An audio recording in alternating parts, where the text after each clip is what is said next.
This is the best foldable e-bike for easy transportation in my opinion. This comes jam-packed with so many great features, but not only that, this comes in at a really reasonable price. At the time of this recording, it comes in at $1,350, which to me, that seems really reasonable because I've tested other e-bikes that comes with the same features that this does, but are like a $2,000 e-bike. So I don't know how they make this so affordable, but it is, and it's one of my favorite foldable e-bikes right now on the market. This is the Kingbull Verve if you were wondering, and I put a link to it in the description below if you want to learn more about it. And I also might have a discount code there as well, so if you're considering purchasing this, then go to my link and save some money. This e-bike comes with 20-inch by 4-inch fat tires on it, which makes it smooth for riding over top of rough terrain. The tread on this is also very grippy, so I never felt like I was sliding out or losing traction when I was driving in my trails. It always felt really comfortable. I think something else that helps make it comfortable is the front suspension.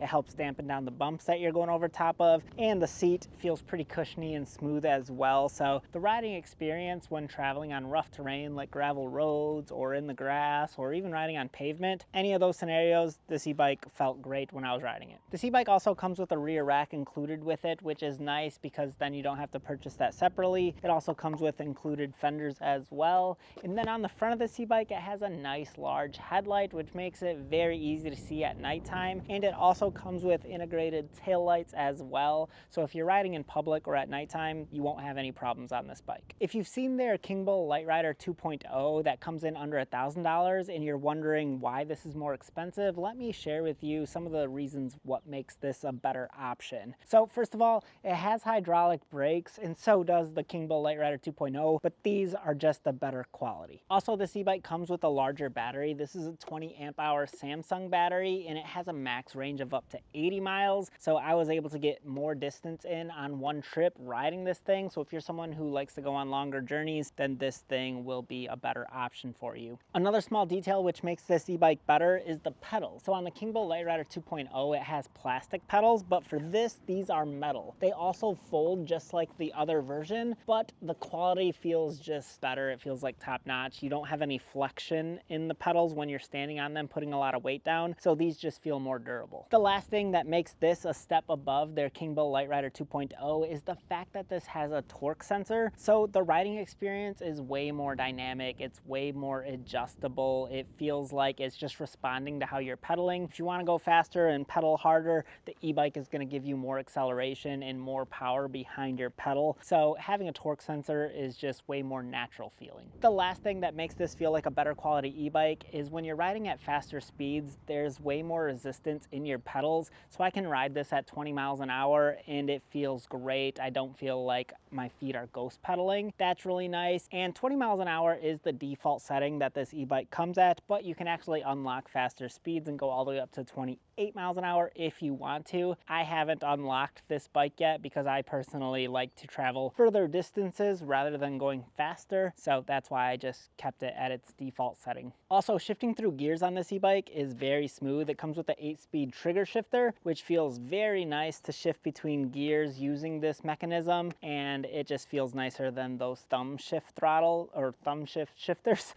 So I really prefer this one more. It also comes with the throttle right here on the handlebar as well, and then the same setup for your lights, horn, and control panel. The screen layout is also the same. It looks very crisp and shows all your relevant metrics on there. So like I said at the beginning of this video, not only is it just an e-bike that comes with all these great features, but it also has the folding capabilities. So you can fold down the handlebar stem, you can fold the frame in half like this, and then you can fold the pedals like I mentioned before. So this e-bike is fully foldable, and that just makes it so much more convenient if you need to throw this thing in your car or truck or SUV. Instead of buying an expensive e-bike rack, which can cost up to like $600 to $1,000, you can just fold this up, toss it in your car or camper, and you're good to go. So to me, that's a really nice feature to have, especially if you're someone who likes to camp or just wants to save space. Everything locks in very securely and has like a safety locking feature commuter. That way it doesn't randomly come undone while you're riding. You can also adjust the handlebar stem if you want to get it to your desired height. So this can be compatible with different rider sizes. I'm 5'10", I weigh 160 pounds, and this e-bike fits me perfectly. This e-bike also comes with a 750 watt motor, which feels great for riding on trails or up hills or going on any types of terrain.